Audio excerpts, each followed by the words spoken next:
안녕하세요. 쇼킹TV 톰슨입니다. 오늘 긴 사건 이야기는 한 유명 셰프가 자신이 일하고 있던 주방에서 살해된 채 발견되면서 시작됩니다. 하지만 수사가 진행될수록 좀처럼 갈피를 잡을 수 없는 용의자의 정체는 형사들을 난감하게 합니다. 911. Hi, we are at Oregon Culinary Institute. There is somebody collapsed in one of our kitchens. 2018년 6월 2일 토요일 이른 아침, 포틀랜드의 오레곤 요리학교에서 사건이 벌어집니다.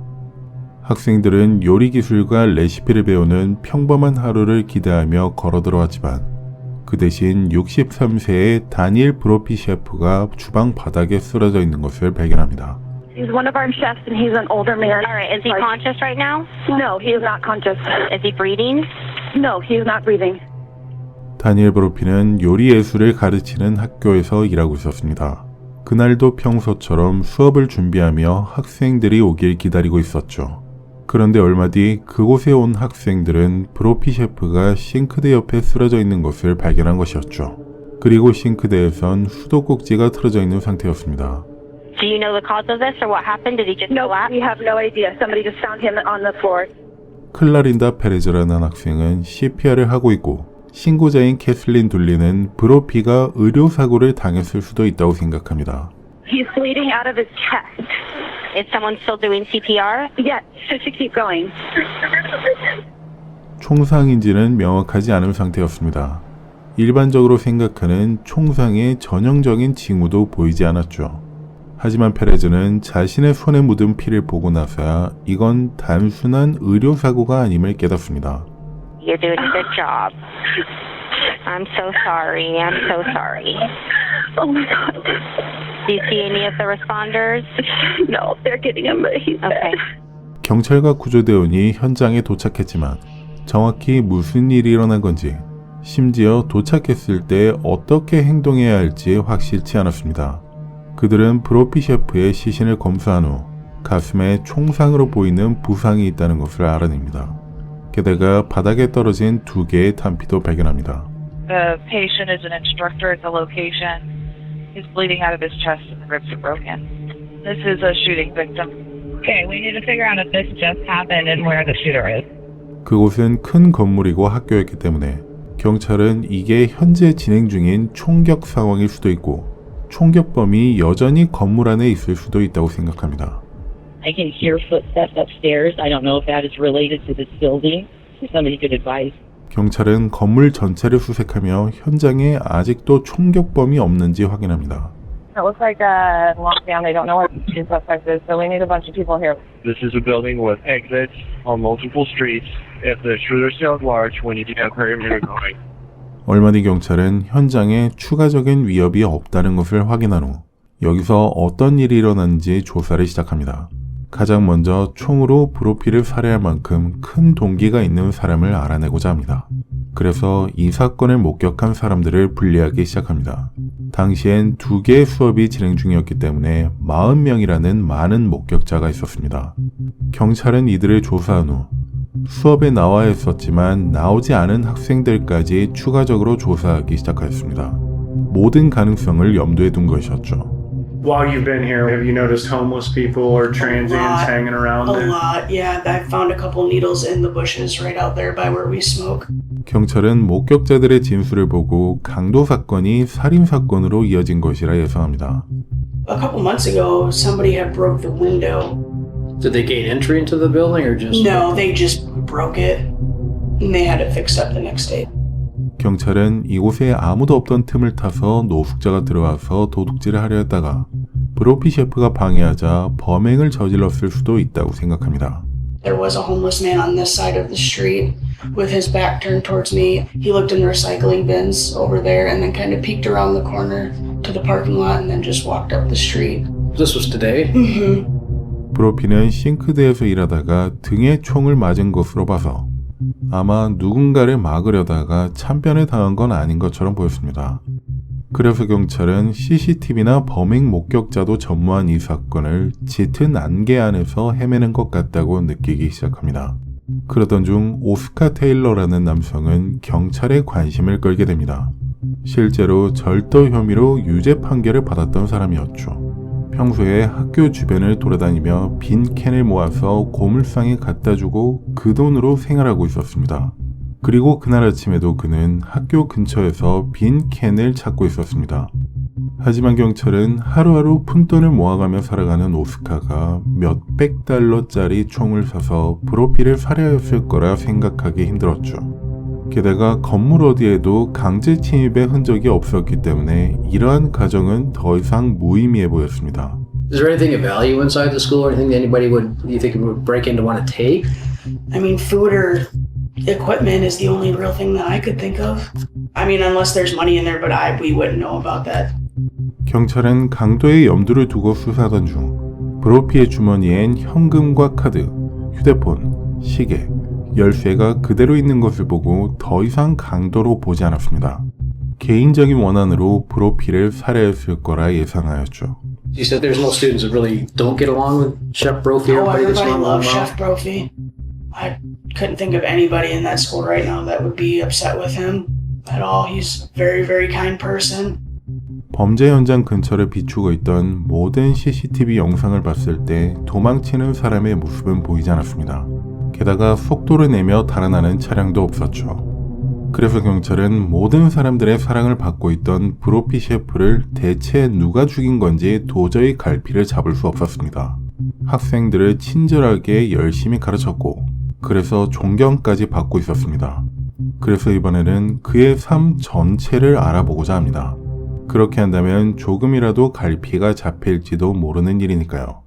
그래서 30년도 넘게 브로피와 함께 살아왔던 아내인 67세의 낸시 브로피의 얘기를 들어보고자 합니다. 이 시점에 그 누구보다 브로피 셰프를 잘 알고 있는 사람이었으니까요. So Nancy, I think some people kind of notified you that something was going on. Just what they heard on the news. KHW said that there was a shooting, there was one fatality. 1990년대 초 텍사스 출신의 낸시는 요리를 배우고 싶다는 생각에 학교를 다니다가 브로피 셰프를 만났습니다. 실제로 낸시를 가르치는 강사이기도 했죠. 이렇게 서로 함께 살던 둘은 1999년에 결혼했습니다.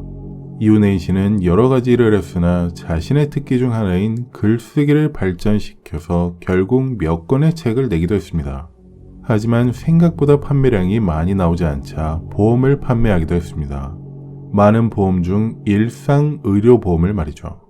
그렇게 인꼬 부부로 알려진 둘은 거의 20년간의 결혼 생활을 해왔고 이 사실을 모르는 사람은 주변에 없었습니다. 무엇을 하든 항상 함께하였죠. Here's the question I'm just realizing. Where is he now? He's in the building. Oh, man. We're going to do a lot of pictures. We're going to search for evidence, talk to all of the students. We're going to be working real hard on this right now.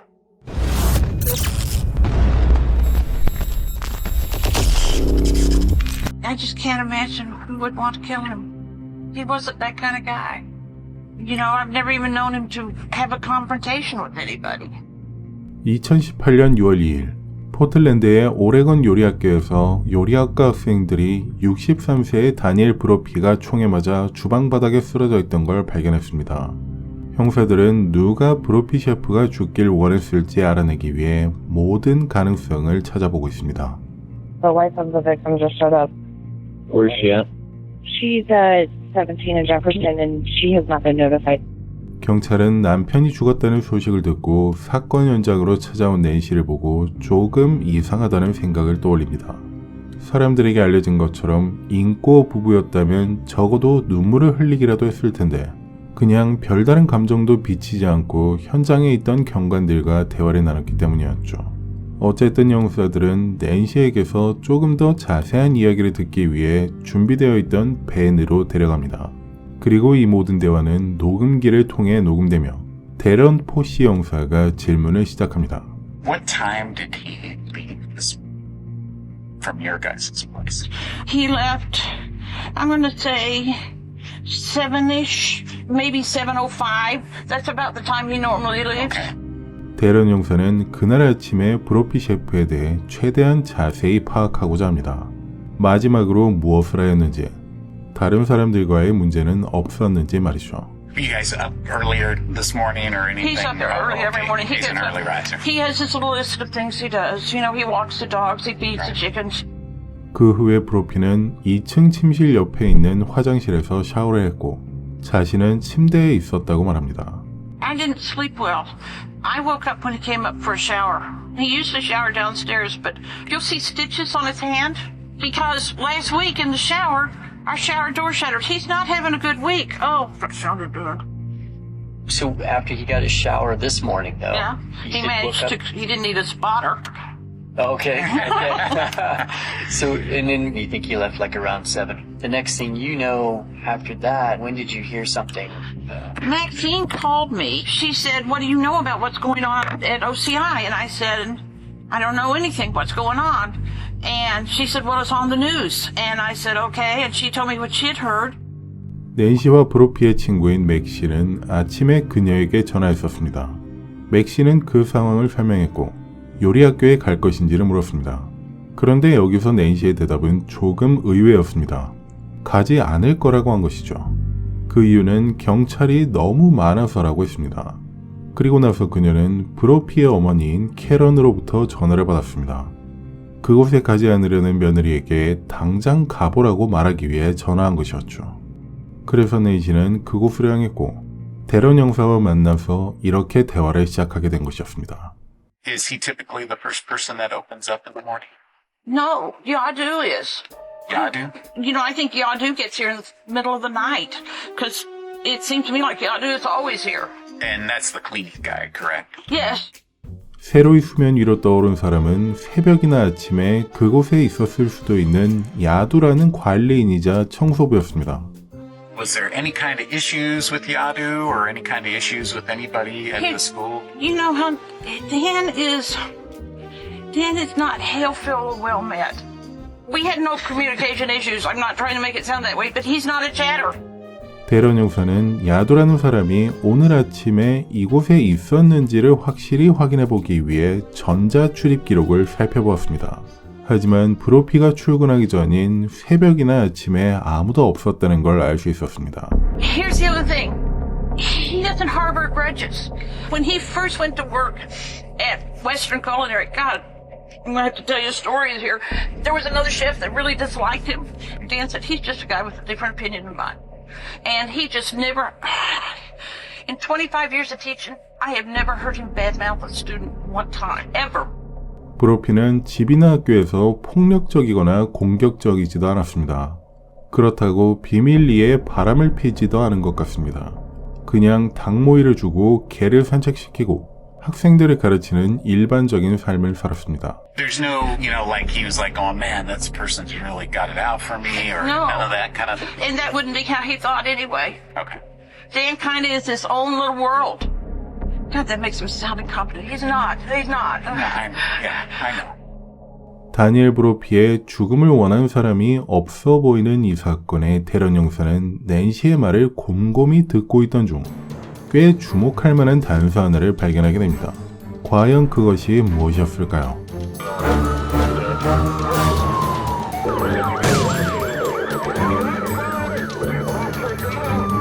Even if you find who shot him, he's not going to bring it back. And I want him back. I don't care about who shot him. I just want him back. I don't want him dead. 2018년 오레건주의 포틀랜드. 형사들은 오레건 요리학교의 교육용 주방에서 일하고 있던 63세의 요리 강사 다니엘 브로피를 총으로 쏴서 살해한 범인을 찾고 있습니다. 그는 심장을 2번이나 관통당했습니다. 경찰은 브로피의 아내이자 로맨스 소설 작가인 낸시로부터 더 많은 정보를 얻으려면서 그녀의 행동과 대답이 뭔가 좀 이상하다는 것을 깨닫기 시작합니다. 하지만 더 충격적인 것은 이 총격 사건에서 살해된 사람은 바로 남편이라고 알려줬을 때의 반응이었습니다. I just want to let you know that we believe it's Dan that's... Yeah, I kind of got that when everybody gave me the sad sack look. 30년을 함께 서로 함께하고 사랑했고 바로 오늘 아침까지 멀쩡히 봤던 사람이 방금 살해되었다는 얘기를 들었는데도 아무런 반응이 없습니다. 더욱 특이한 점은 남편이 사망했다는 통보를 받기 전까지 형사에게 남편이 괜찮은지 한 번도 묻지 않았다는 점이었죠. Is there anybody that you know of that wanted to do something to Dan? Everybody I've heard from so far is like, Dan's a nice guy. He is a nice guy. You know, and students seem to like him and everything. Why He's would not a somebody do rabble something? rouser. I mean, he just... It took me 4.5 years to convince him to marry me. You know? 낸시는 남편이 죽은 이 상황에서 킥킥거리고 웃으며 매우 수다스러운 모습을 보여줍니다. 전혀 충격을 받은 사람이 아니었죠. 그리고 그녀는 꽤 이상한 질문을 하나 던지면서 흥미로운 세부 사항이 드러나기 시작합니다. We're just trying to figure out what, you know, and that's why I'm asking some of these kind of questions. Can you tell me what happened, as far as you know? He was shot. With an AR-15? No, I don't know what he was shot with. Why do you say AR-15? Because school shootings are all Oh, no. AR-15s now. 구체적인 총기로 물어보는 건 대런 형사를 당황스럽게 만들었습니다. 하지만 그는 이런 충격적인 상황에서 사람들마다 감정을 표출하는 방식이 다르니 최대한 이해하려 하죠. 크게 신경 쓰이진 않습니다. Does Dan own any kind of guns at all, or does he carry a gun at all for any reason? For protection? Okay, you're gonna be so embarrassed. I'm kind of embarrassed. After the Marjorie Douglas Stoneman shooting in February, we talked about it, and I said, maybe we ought to buy a gun. And he said, okay. And so there was a gun show, and I went down and bought a gun. 낸시는 2월에 박람회에 갔을 때 글록 17 9mm를 구입했다고 말합니다. 하지만 좀 무섭다는 생각에 구입한 뒤에 한 번도 사용한 적은 없다고 하죠. I bought this gun. I got it home. We looked at it, and neither one of us wanted it. And so it's still on my closet shelf, and it still has that little plastic band around the shooter thing. We've never even bought bullets for it. Is it a pistol or is it It's a a rifle? Glock. It's a handgun. 처음 이 얘기를 들었을 때 대런 형사는 그 총이 이 범행에 사용되었을 리가 없다고 생각했습니다. 하지만 낸시는 그 총기를 확인해보라며 자발적으로 경찰에 증거로 제공합니다. 그리고 현장에서 발견된 탄피와 대조해본 결과 불일치로 확인됩니다. 대런 형사는 원래부터도 그게 범행 흉기라고 생각해본 적이 없었기 때문에 당연하게 생각하고 넘어갑니다. 그리고 낸시는 자신이 집필한 소설에서 사용되는 소품들을 실제로 직접 경험해보는 것을 좋아한다고 말합니다. I work with a bunch of writers. I'm a writer too. I write romantic suspense. And I work with all these writers, and everybody has a gun. 대런 형사는 낸시의 이 말을 듣고 조금 이상하다는 생각을 합니다. 아까는 플로리다의 한 학교에서 일어난 총격 사건 때문에 구입했다고 했지만 이제는 다른 작가들이 모두 총을 갖고 있다 보니 자기도 구입했다고 말을 하기 때문이죠. It was heavy. Well, of course, you know how heavy a gun is. Sorry. It was heavy, and it felt terrible handling it. It was like... Just wasn't something you guys did? No. Real frankly, I couldn't imagine ever needing it. 경찰은 낸시의 창고 중 하나를 수색했고 상자를 발견했습니다. 그리고 그 상자 안에는 스카프, 지갑, 분해되어 있는 글록의 각 부품들이 있었습니다. 경찰은 이것을 보고 틀림없이 살인에 사용된 흉기일 것이라 생각하였죠. 게다가 집에서 사용하는 PC에선 인터넷으로 검색했던 고스트건이라는 단어가 눈에 띄었습니다. 고스트건은 총기의 일련 번호가 없는, 쉽게 말해서 차량으로 비유하자면 대포차, 휴대폰으로 비유하자면 대포폰 같은 것입니다. 사용되더라도 추적할 수가 없는 총기가 고스트건이죠. 그리고 낸시가 고스트건을 인터넷으로 검색하고 온라인으로 부품까지 구입했다는 사실은 경찰에게 한 번도 언급한 적이 없었기 때문에 당황스러울 수밖에 없었습니다. 그래서 과학수사팀은 이 고스트건이 살해에 사용된 게 맞는지 대조해보기 위해 조립해보려 했습니다. 하지만 총기에서 가장 중요한 부품인 총기 슬라이드와 총열만 없었고 따라서 현장에서 발견된 탄피와 대조를 할 수가 없었습니다. 그래서 대런 형사는 아마도 구입한 뒤에 집에 모셔두기만 했다던 글록에 이 고스트건의 총열과 슬라이드만 결합한 뒤에 발사했을 것이고 사용한 뒤에는 아무도 모르는 곳에다 버렸을 것으로 예상합니다. 이렇게 꽤 결정적인 증거를 확보한 대런 형사는 낸시와 다시 대화를 나누기 시작하였고 그때 또 다른 단서를 포착하게 됩니다. We had a great marriage, but the only people I know who have ever hated him was his ex-wife, and which ex-wife doesn't hate the husband? You know, and I can't believe after 25 years she'd be motivated. I mean, short of that, we live a quiet life. 겉으로 보여지는 것과는 다르게 브로피와 낸시는 크고 작은 불화가 있는 것처럼 보였습니다. 적어도 2016년까진 별다른 문제가 없이 잘 지내왔지만 그때부터 이런 문제들이 발생하였죠. 낸시는 가정의 모든 재정적 권한을 손에 쥐고 있었습니다. 하지만 퇴직연금을 이용하여 대출을 받는 것부터 시작해서 여러 방향에서 쌓이기 시작한 빚은 부동산 매각을 고려하는 단계에 이른 상태였죠. 그런데 이렇게 경제적으로 힘든 상황에서 낸시는 인터넷에서 고스트건을 비싼 돈을 주고 구매하는 수상한 행동을 보였습니다. 게다가 남편의 생명보험 최우선 수혜자를 자신의 이름으로 올려놓고 있었습니다. 그리고 남편의 퇴직연금에서 35,000달러, 한화로 4,800만원을 인출하여 마당을 정리하고 여행을 가는 데 사용하였죠.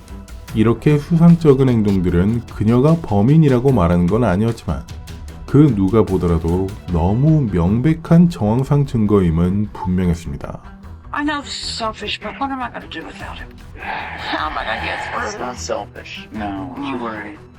You know, I should be worried about him, and all I can think about is, oh my God! You gotta take one step at a time, okay? I know. There's not a lot of things you can do right now. 이후 형사들이 다니엘 브로피에게 실제로 무슨 일이 일어난 건지 정리하려고 노력하고 있던 중 브로피가 살해된 지 며칠이 지났을 때 낸시는 대련 형사에게 전화를 걸어옵니다.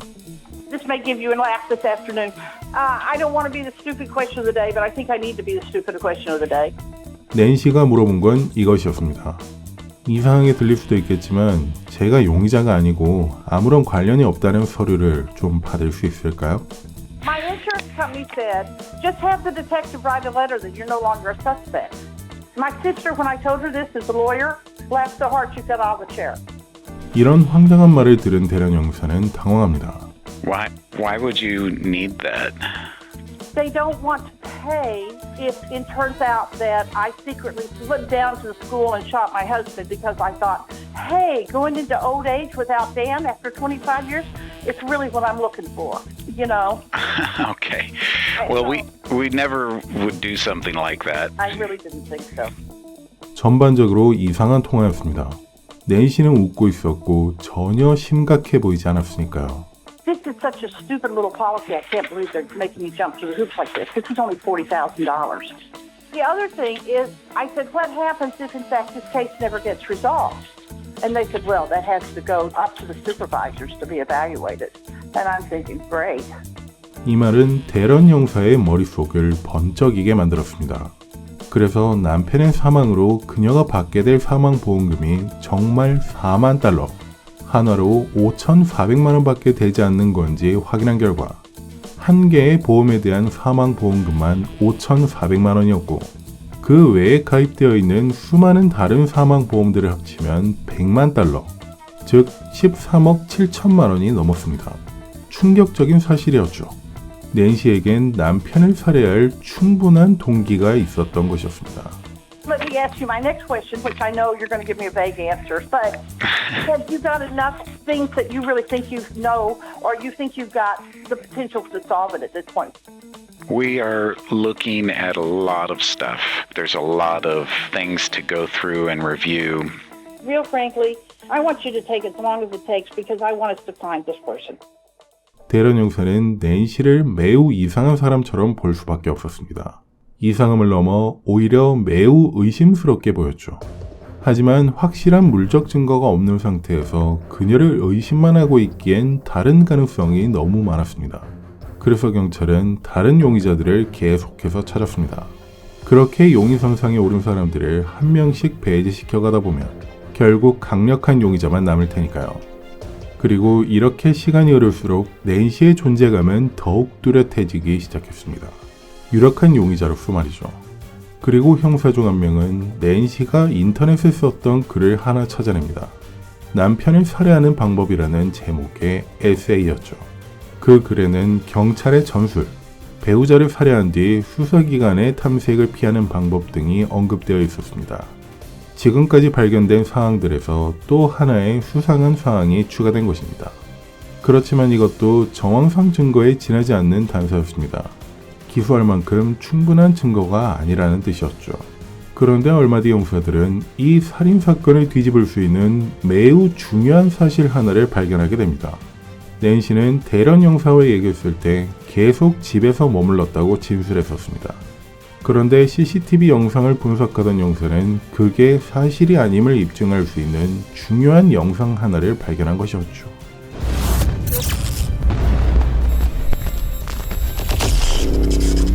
He's a wonderful guy. He really is a wonderful guy. Oh, man. 2018년 여름, 포틀랜드 경찰은 67세의 로맨스 소설 작가인 낸시 브로피가 63세의 셰프 다니엘 브로피를 총으로 쏴 살해했을 수도 있다고 의심합니다. 살인을 저지를 만한 동기인 재정적 문제, 의심스러운 고스트건 구매, 경찰에게 했던 이상한 질문, 남편을 죽이는 방법에 대한 에세이를 쓴 것 모두 낸시에게 불리해 보입니다. 그러나 그녀를 범죄와 확실히 연결짓는 것은 없습니다. 게다가 요리학교 내부에는 CCTV가 없었기 때문에 인근에 설치된 모든 점포와 사무실을 돌아다니며 CCTV 영상을 확보해야만 했습니다. 그러던 중 학교의 길 건너편에 있는 벨라지오스 피자에 설치된 CCTV에선 눈에 띄는 차량 한 대가 발견됩니다. 회색 미니밴이었죠. What kind of vehicles do you guys drive? You guys each have your own vehicles? He has a white truck, and I have a Toyota van. What color is that? Gray. What year is that one? 2007. 대련 형사는 CCTV에서 나온 그 회색 미니밴을 유심히 봤습니다. 보고 또 보고 계속 본 뒤 낸시가 타고 다니는 그 밴과 똑같은 차량이라는 걸 확신하였죠. 그뿐만 아니라 벨라지오스 피자 가게 앞을 지날 때 정지 신호에 멈췄는데 운전자가 낸시처럼 보이는 것도 확인합니다. I didn't get out of bed. Oh, you just kind of woke up and you were alert. Yeah, Okay. and he got dressed and left. 그녀는 2층 침실에서 전혀 나오지 않았고 책을 쓰고 있었다고 했습니다. 그래서 그녀의 진술이 사실이라고 믿고 있던 대련 형사는 이 차량에 타고 있는 사람이 낸시가 맞는지 재차 확인하였습니다. 같은 종류의 휠, 특정한 긁힘 자국이 있는 것도 똑같았죠. 작은 긁힘이 아니라 옆면에 있던 꽤 크게 긁힌 자국이었기에 헷갈릴 수가 없었습니다. 게다가 가장 확실한 증거는 창문의 스티커였습니다. 브로피의 어머니인 캐런의 말에 따르면 그 미니밴은 원래 자신과 남편이 사용하던 차였습니다. 하지만 낸시가 차가 필요할 때마다 그 미니밴을 빌려주었죠. 그리고 창문에 붙어있던 그 스티커는 바로 캐런이 다니고 있던 교회의 스티커였습니다. 그 스티커가 붙여진 차량만 교회 주차장에 출입할 수가 있었죠. 이 결정적인 증거는 대련 형사가 진실이라 믿고 있던 낸시의 모든 진술이 거짓이라고 생각할 수밖에 없는 것이었습니다. 그래서 결국 이것을 바탕으로 낸시를 체포하였고 곧 검찰은 남편을 살해한 2급 살인 혐의로 기소하였습니다. 그리고 다니엘 브로피가 총격 사건으로 사망한 지 4년이 지났을 때 검찰은 낸시 브로피를 배심원단 앞에 세웁니다. On the surface, the Brophies appeared to their friends and family to be a couple in love who are entering the next stage in life. Financial struggles really began to develop in 2016. By late 2017, financial despair evident and no end in sight, Nancy started researching and planning the murder of Dan Brophy. 검찰은 이 부부가 많은 재정적 문제와 어려움을 겪었다는 것을 보여줍니다. Nancy made claims on 10 separate life insurance policies, in which she was the beneficiary of over $1.4 million. Eventually, all of the evidence and all of the leads all pointed back to Nancy Brophy. 검찰은 재판 과정에서 낸시가 브로피를 살해했다는 것을 여지없이 증명하기 위해 여러 증인을 소환합니다. 여기엔 형사들도 포함됩니다. We couldn't figure out any other motive of what happened that day because it didn't look like a burglary, a robbery. There were no grudges against Dan. 회계사도 증인으로 나옵니다. I reviewed bank accounts. There were insurance payments for 6 different life insurance accounts. It was a Wells Fargo home mortgage. I did see a lot of months where there was loan delinquency. 그리고 수사 분석가도 나옵니다. That X in the middle, is that public shooting range? Yes, the North Fork Wolf Creek Public Range. That morning, March 26, 2018, you're detecting Nancy Brophy's phone starting around the area of her home, heading out Highway 26 into that area. Yes. 그리고 증인들 중 일부가 꽤 분위기를 주도하기 시작합니다. So you're in the lounge area at the table. What's the next thing that you remember? The next thing I remember is a student, a fellow student, yelling, "Call 911." I came to her to see what she needed. I think I had my phone in my hand already, and I dialed 911. I went to Dan and tried to figure out what was going on. I knelt down beside him, and I didn't know what to do, so I held his hand. I wanted to see if he would squeeze it back, and he didn't. So it was obvious that Dan was gone. 모든 학생들은 브로피를 사랑하고 존경했습니다. 그래서 그를 구하려고 노력했죠. 이런 감정을 갖고 있는 사람들이 증언할 때 배심원단은 이 감정을 간접적으로 다시 느끼게 되고 이건 매우 강력한 효과로 이어집니다. 하지만 검찰에게도 큰 난관이 찾아옵니다. 그건 2011년에 낸시가 쓴 남편을 살해하는 방법이라는 제목의 에세이가 재판에서 공개되기 직전이었습니다. 이 증거를 판사와 피고 측 변호사가 다시 한번 검토한 후 배심원단에게 편견을 심어줄 수 있다는 큰 우려 때문에 증거에서 배제시키기로 결정합니다. 안 그래도 많지 않은 증거들 때문에 골치가 아팠던 검찰은 이것으로 큰 타격을 입을 수밖에 없었죠.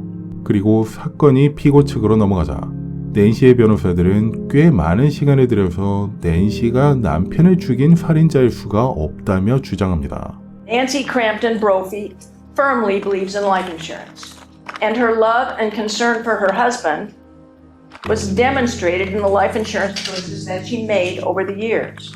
The other thing that's important about insurance is legal ownership.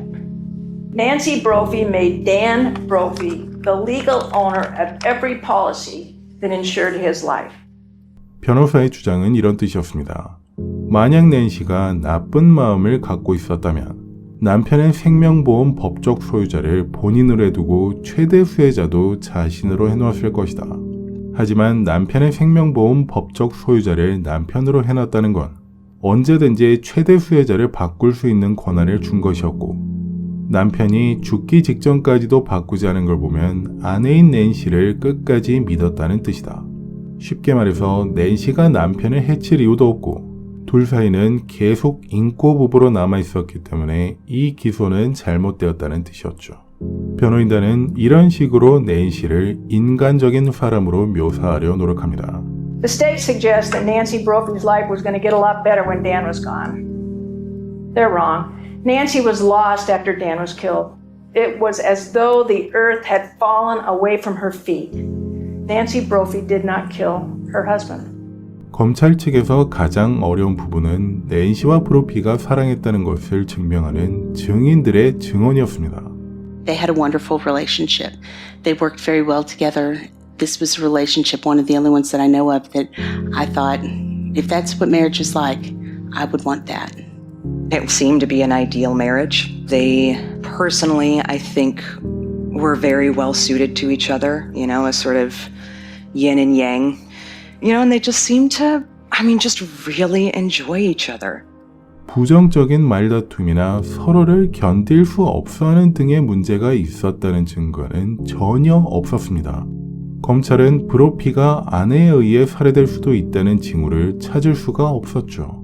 이렇게 피고 측으로 기울어진 상황에서 낸시는 직접 증인석에 올랐고 그녀의 증언은 모든 사람들의 주목을 받습니다. Had you ever met a guy anything like Dan Brophy before you met him? No. He was unique. He loved me, and I loved him back. 그녀는 몇 시간 동안 증인석에서 얘기를 이어갑니다.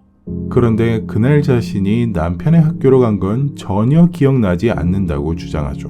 I'm reconstructing this based upon what I know in my heart. And what I know in my heart is the reason why I have no memory is because I was stunned by the fact Dan was dead.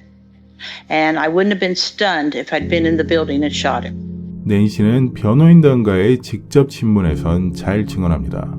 어떤 질문을 할지 알고 있었고, 그래서 매우 편안하게 답변하죠. Did they tell you that they had video of you near the murder scene? Yes. Did you believe that was true? Not for 1 second.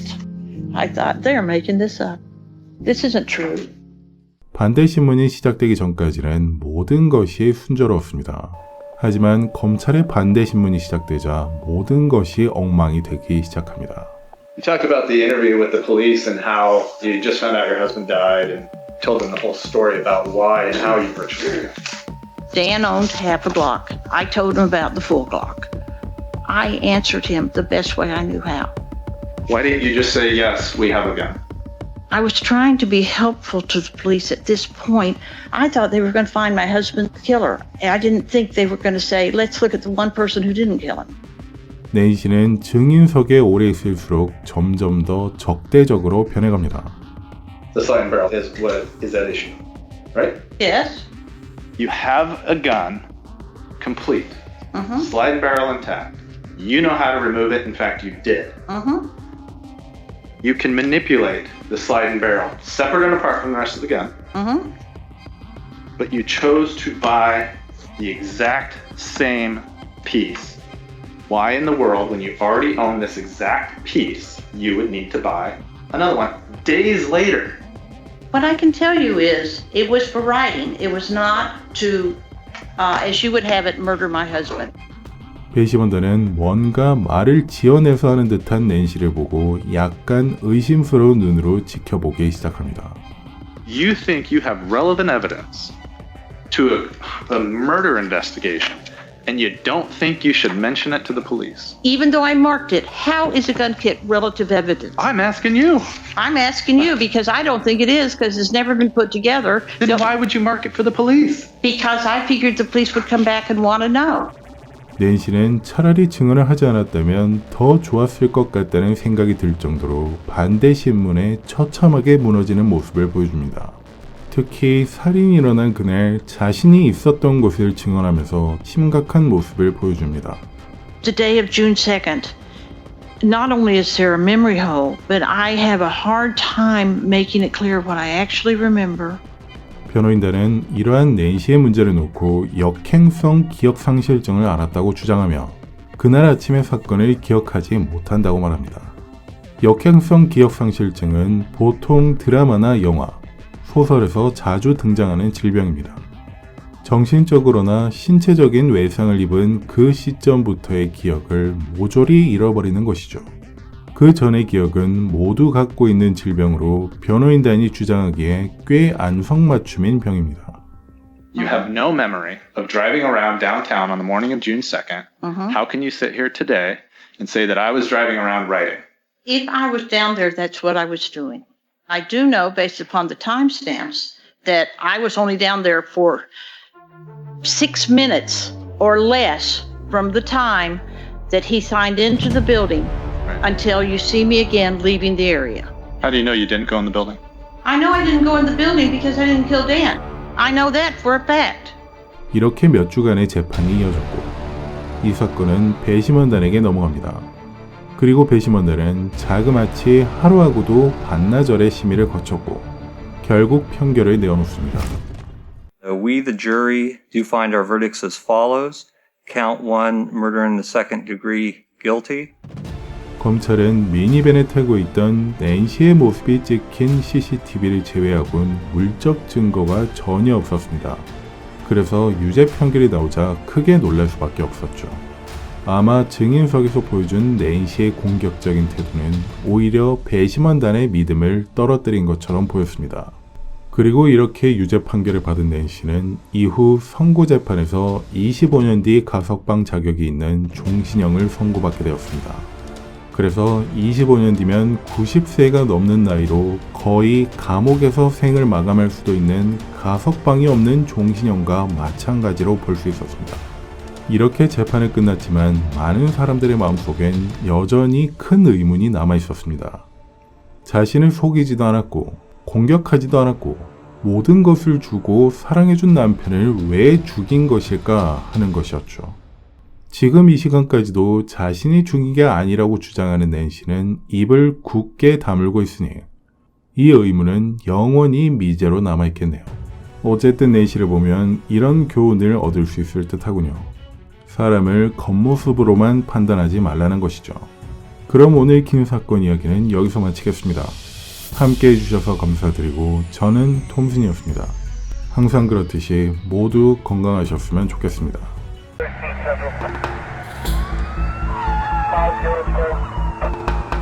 George K. 5 George K. 496 Broadway, Mitchell,